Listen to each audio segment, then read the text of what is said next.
And this is to talk a bit more about child safeguarding practice reviews, set out some of our thinking and expectation, but really to have, and that's why we're doing this as a webinar rather than simply issuing guidance, we want to have a dialogue with you first about things around what appears to us around criteria-led decision-making, about the nature of some of the reviews that are being commissioned and constructed, and the use of alternative review methodologies. So these are our starting points. That I mean, one of the things we are seeing is some really good rapid reviews coming in, and have done over the last year or so. Some are thoughtful, reflective, very focused on learning, brief but not too short, and it's clear a lot of work and effort has gone into it, and a kind of an approach which we like to see kind of develop and push through to reviews when further reviews are necessary. Key message and a key issue for us is that we want to accelerate, truncate the timeline from that incident to analysis to dissemination of learning. You will all be familiar with what have often been very, very lengthy gestation periods for serious case reviews, such that by the time they come out, the incident they were describing is a thing of the past and a distant memory for too many people. So we really need to work together on how we can shorten that gap. So we need reviews that timely, are proportionate, and I'll come back to that word proportionate. And a focus on learning, and a learning which is widely accessible. And again, I'll touch again a bit more on the publication issue. So just to start, as we should always start with, what does working together say? And there are two key paragraphs in working together. One which sets out what they demand that there should be consideration of a local review when criteria are met. And then it goes on to say that, however, the meeting of that criteria does not in and of itself mean that a local safeguarding practice review must be commissioned. And this is, I think, a helpful move on from 2015 working together, which was very clear in saying, if this and this is true, then you must do a serious case review. And there was little room there's no room for discussion or debate about that. And a lot of our correspondence with what was then LSCBs was about were the criteria met or not met. And it was a very binary conversation and a binary decision.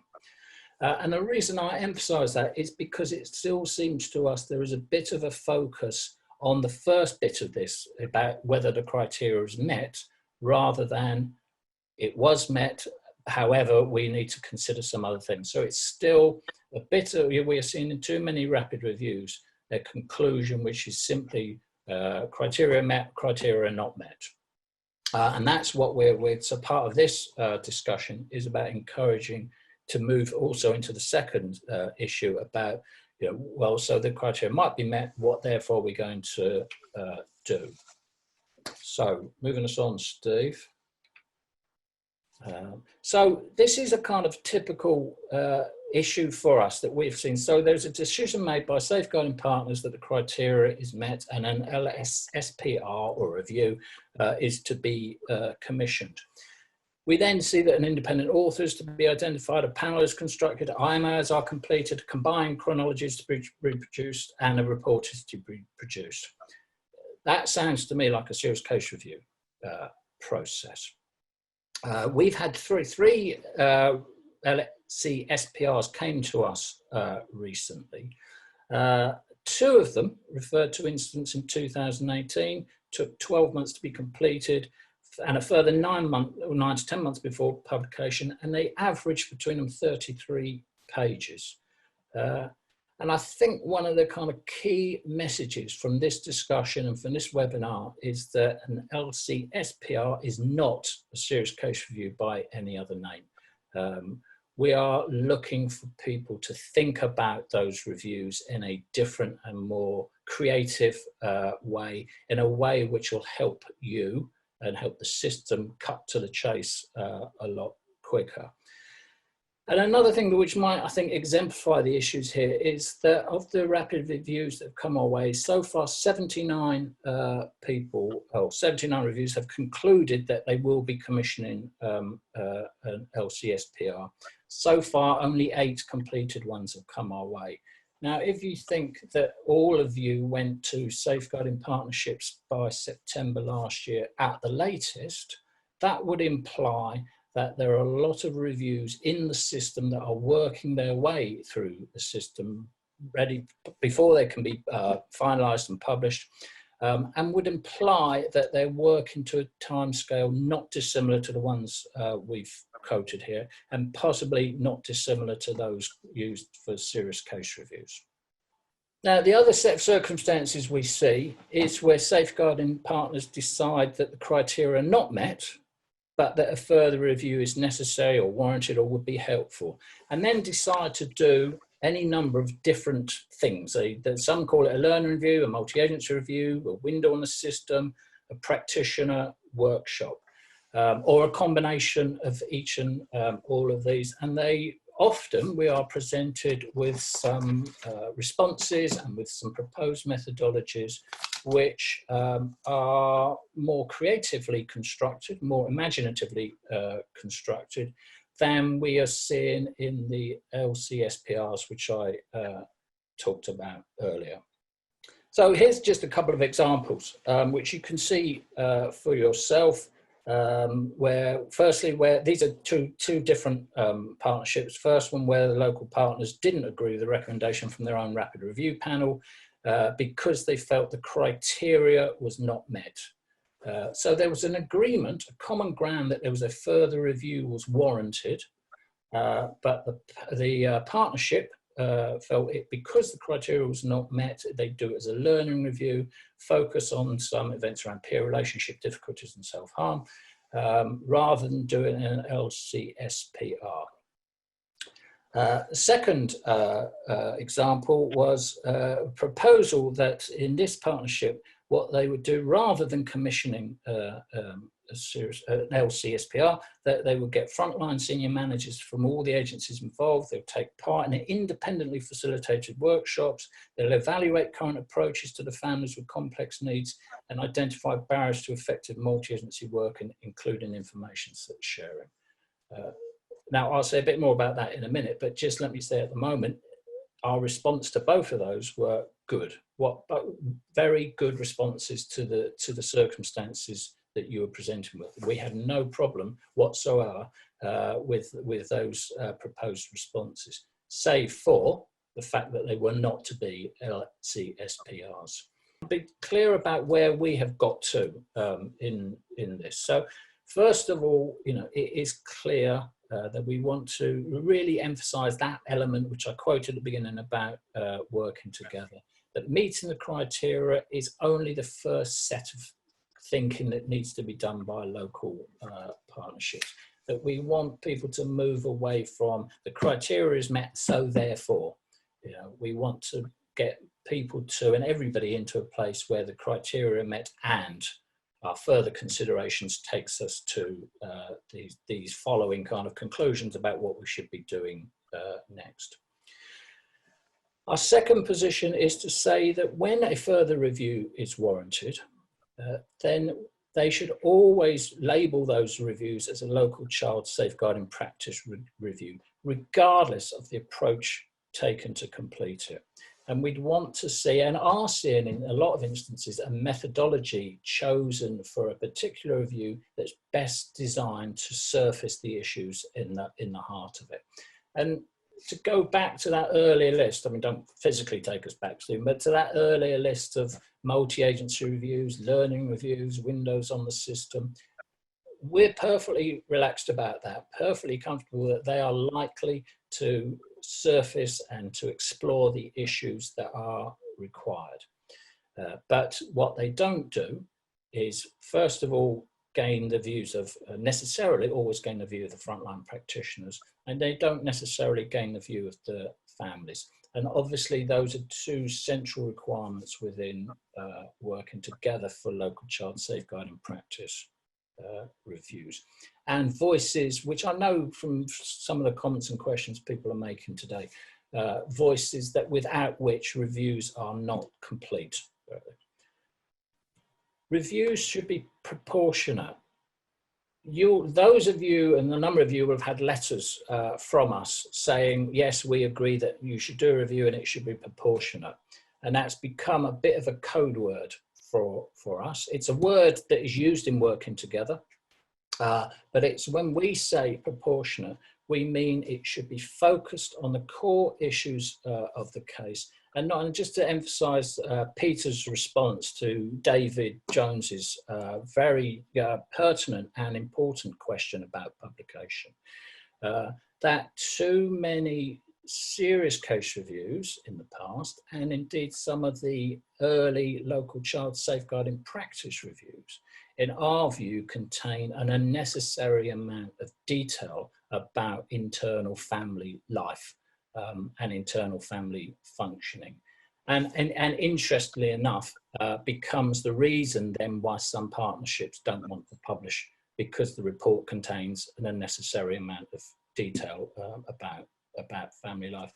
And so often our response to those partners about both serious case reviews, and it will be, let me say, about future local child safeguarding practice reviews, will be to say, if you are wanting to not publish it because the report contains a lot of family detail, then we will say that's an unnecessary amount of detail which you didn't need in order to get at the learning for the safeguarding system, and actually had the report been written in a more focused and proportionate and shorter way with a focus on identification and dissemination of learning, then actually we wouldn't be having a conversation about publication or not. And so our default position is always that reports and learning reports should be published. And we are still getting serious case reviews which are winding their way through the system, and still having at each panel 1 or 2 serious case reviews which are coming to us where partners are saying we don't want to publish because of X, Y, and Z. Sometimes we'll say we produced an executive or shortened report which we're ready to put into the public domain. We will have often said, actually, your shortened report was perfectly good and helpful summary of the events and perfectly well captured the learning, so it could have been your main report all along. Because what we're trying to move away from, and what these reviews are trying to move us away from, is that detailed chronological, this happened on Monday, that happened on a Tuesday, this happened next week, which generates great lengthy reports and very difficult to kind of get into and extract the learning from. So that's where we've got to. We want, as I said, we want people to think beyond criteria simply. We want people to think more creatively about how they could use different methodologies to surface the issues they want to get at.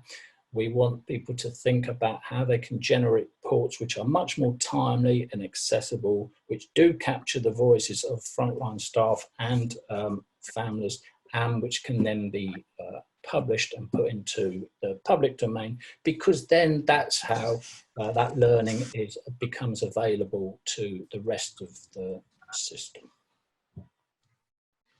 Thank you, Mark. There are a number of questions. Let me just pose one for you that is actually, this version is reflected in a number of other questions. It's number 155. And it says a key factor in the delay for publication is criminal proceedings. With police CPS asking for reports not to be published, in some areas, police don't want SCRs or LCSPRs to commence until criminal proceedings are complete. What is the National Panel's position on publication prior to criminal proceedings being completed? Yeah, so the CPS have a protocol which they wrote in 2014. We've been working with them to revise that so that they have a better understanding of the safeguarding review process, because there was a bit of misunderstanding about the impact that the two proceedings could have on each other. So they shouldn't be now routinely just delaying reports as a matter of course. There should be a consideration of the issues in that case and whether they really do impact on the criminal proceedings. And it's only in those cases that the SCR should be delayed. And when we went through the process of actually looking at the number of cases which would really be adverse, the number of criminal cases really adversely impacted, it's very small. So the thing is, if you are being told to delay and you're not happy, you can push back and challenge and ask for the decision to be reviewed by the local chief crown prosecutor. They shouldn't be delaying them just as a matter of course. Thank you, Dale. Yeah. There's also a question I'm going to ask, which is 202, and then I'm going to throw the floor open. We've got time for 2 or 3 questions directly from the participants. It's number 202. Please, could we clarify that local learning reviews do or do not need to be published? This is very significant. Mark, do you want to pick that up? Yeah, okay. I think okay, so I think what we're saying is something slightly different, which is to say this. A rapid review is convened and completed. If a rapid review concludes that there is further learning to be gained from exploring the issues in the case, then further than can be explored within the confines of a rapid review, and partners therefore decide to commission a further review, our view is, and the point we're making in this presentation is to say that any further review should be a local child safeguarding practice review, and with a freedom to explore some of the methodology and the process by which that review is completed. And I saw, for example, somebody in the chat said they did their review via some drama workshops which involved over 1,000 people. Well, you know, I think there are ways of doing that kind of, which sounds fantastic, by the way, but there are ways of doing that, writing those up in a way which are still publishable. So the response to the question isn't, are learning reviews to be published? It's more, if there is a review, then they become local child safeguarding practice reviews, and those reviews then become published. Okay, thank you, Mark, for that clarification. We've also got Lorraine Parker, who's asked Yes, I saw Lorraine to come in. Lorraine, you're going to make a comment about CPS and NPCC? Yeah, it might be just helpful on Dale's point that 2 aspects to the slowing up of the learning because of ongoing live investigations. So NPCC own the responsibility for the updating and rewriting of that CPS protocol, which has been agreed with the CPS, and we're in the list of being about to be published. So that will go out through our policing facilitation to all of our safeguarding leads locally and the National Homicide Working Group. But I would like to say something about how you apply this locally. So it's all very well having the protocol. We've always had the protocol, but it's always been slowed up. So it's how you activate the new 3-way responsibility in your partnership, I would suggest. So if you are stuck in a position where you feel the learning could be accelerated or improvements could be made, I think you need to think about what's the process of escalation within your own partnership for doing just that. Your chief constable is your safeguard partner in all of your 132 partnerships. And if this is being continue to be held up, don't accept that position. You should question it and try and find your way through the system. And it's the partners as a 3-way with their relevant agencies to really get a bit of fight on it, and don't always accept what you're told on first time round. It may be entirely appropriate that it's held up, but it may not, and I think you should be encouraged to explore that. Thank you, Lorraine. Karen, you have a response to that? Just very briefly, as I say, my background is policing, and as an ex-senior investigating officer, sometimes you will find that these police officers will say things to you and they're not backed up in reality. Now, that's because they're being overprotective about their cases. And this guidance, which the panel has been involved in at the early stages because it was so out of date to get it revised, is your armour. Please know about it. And when you sit down with police saying you can't do things, then please utilize it, because sometimes what they're saying is not backed up in fact. And, you know, and that's me saying that as a cop. Hi, I've got a question. It's Julie Upson from Wiltshire. Thank you, Julie. In relation to local CSPRs, there's an expectation that there's a level of independence for these reviews, and I'd just be helpful to explore that a bit more. What does that actually mean? We don't want to get back to a point where we're having to always appoint an external reviewer. So what are our options, really? Thank you. Who'd like to pick that up? Mark? Well, yeah, thanks, Julie. I mean, I was, you know, looking at working together. There's a section, commission and review or reviewers for local child safeguarding practice review. The only comment it makes about this is that safeguarding partners should consider whether the reviewer has any real or perceived conflict of interest. Now, I don't think, therefore, that means you have to commission an external independent author, as has been the case in the past. It means you have to have a reviewer who's not got real or perceived conflict of interest. So there is scope for people within the local system to lead on these reviews. Hi, it's Janine Davis here. Hi, Janine. Hiya, from Listen Up Research. Just wanted to ask a question really in relation to how, you know, authors and just reviews and I guess across the board are going to be more accountable in relation to the way they're written, especially around issues around institutional racism and suppressive practice. I feel it's something which consistently seems to be missing, and I'm just thinking about just especially the work around criminal exploitation, and the fact that we know that I think 15 out of the 21 you know, young men identified with minoritized communities. So I think it'd be really great to just see how can we ensure that local authorities and all partners involved are really being held to account more, but also the authors themselves who are writing these reviews in relation to the messages which come out around racism or other oppressive practices. Yeah, I was just, thank you for that question. And you know, it's very, very timely. I mean, there is actually quite it's not a sort of person specification at all, but within working together, it does give quite a bit of detail about expectations of the professional knowledge and the ability to communicate and engage. This is in terms of the reviewers. So the types of people that you'd expect safeguarding partners to commission. I mean, it's not explicit about the issues that have just been raised, but I think, you know, if you're competent in terms of being able to engage, then the expectation would be that would be across all groups. So hopefully that is helpful, and as I say, is a good, useful reference point for safeguarding partners. Yeah, I think that's right, Janine.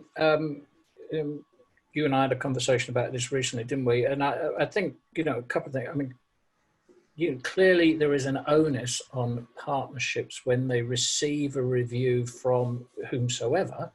You know, it becomes their review, and it's for them to satisfy themselves that it covers the key issues to the standards and quality that they expect, and that there is a lens on the kind of issues you were raising, Janine, and that those issues are properly articulated and explored.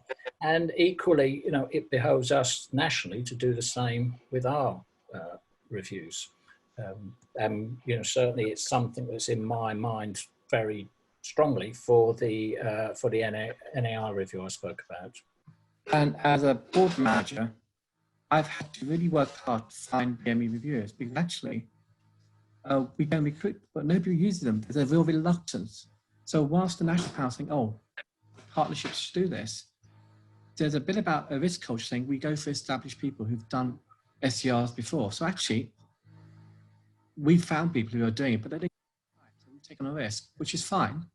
But actually, I do really ask the question whether people are willing to take on that risk in terms of looking at recruitment of and actually facilitation of those BME reviews, which will actually then start bringing those issues around inequality, discrimination, racism, oppression. Yes. So that's a very important point about that diversity within the reviewers. And I know it's a question you've been tackling. Certainly we tackled it on the test webinar. Thanks for that, Vijay. Perhaps, I mean, the panel can respond, but I'm just interested if there are other people who have begun to tackle this and any good practice or experience they've got from seeking out reviewers from different ethnic backgrounds and cultures. Anybody had a success or a recent? Hi, it's Betty Lynch here. Can you hear me? Yes, Betty, thank you. Yeah, it's Betty Lynch here from Slough. I'm chair of the Slough Safeguarding Practice Review Group. We don't really use that kind of specific approach in terms of recruiting people from a BAME community. It's very difficult to do that if you come at it from that point of view. Mm. But what we do is every time we have an SPR, well, I've done this in the past as well, and we just have one running at the moment. And what we did with that case was we devised specific procurement standards for commissioning SPRs that were agreed across the partnership in terms of the quality and the experience that that person has had, and also their experience in writing reviews of all sorts, not just in writing SPRs.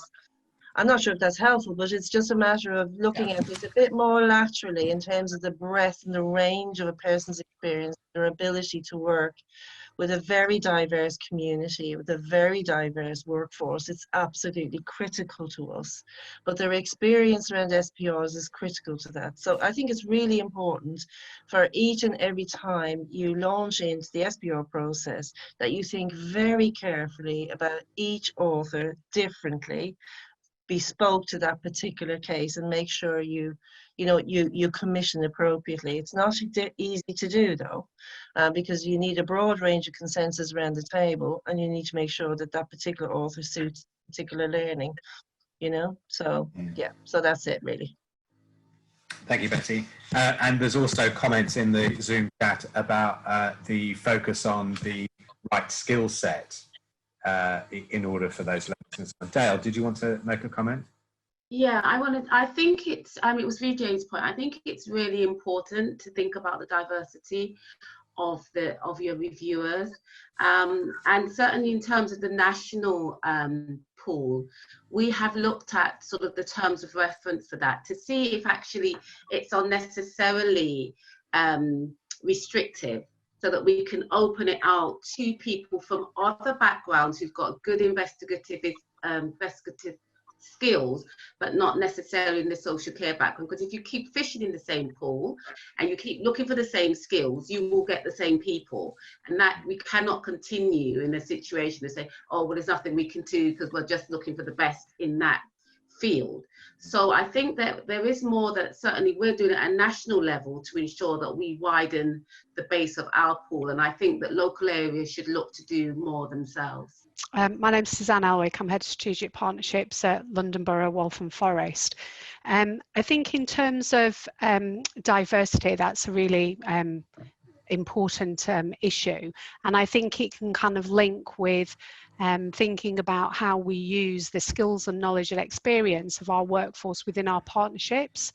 So we're just about to undertaking a review, and we have a designated nurse from within the CCG who doesn't work in our borough but works in one of the boroughs as part of the CCG, alongside a skilled professional from within children's social care, both of whom have had no contact or would be seen to be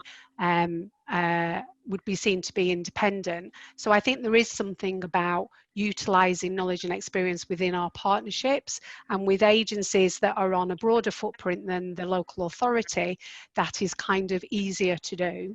I think also there's something about us having the innovation and the bravery to think about how we can upskill people. And we had tried to have a conversation with the London Safeguarding Children's Board about doing something collectively in London around identifying what are the skills and knowledge, so that people within our partnerships could actually undertake reviews. Unfortunately, there wasn't a lot of interest in that, but I do think that is some of the way in which we're going to work through these issues, and also do it in a way that uses our resources in the best possible way. Mark, just a few closing comments on LCSPRs. Yeah, thanks, Steve. I suppose, and I'm where people want to break, so I will be really quick. But I think for me, one of the kind of themes that's coming up in the conversation and in this latter part in particular is about having a confidence that you as partners are both identifying a process and a methodology and a lead reviewer, whoever that might be, and I think the points made from Waltham Forest are really helpful, that are best likely to surface the concerns and the issues and the learning that's required. And you know, there's a real need to put behind us the kind of safeguarding review kind of methodology and thinking and construct, and get into a different and more creative and focused way of conducting reviews into serious safeguarding incidents.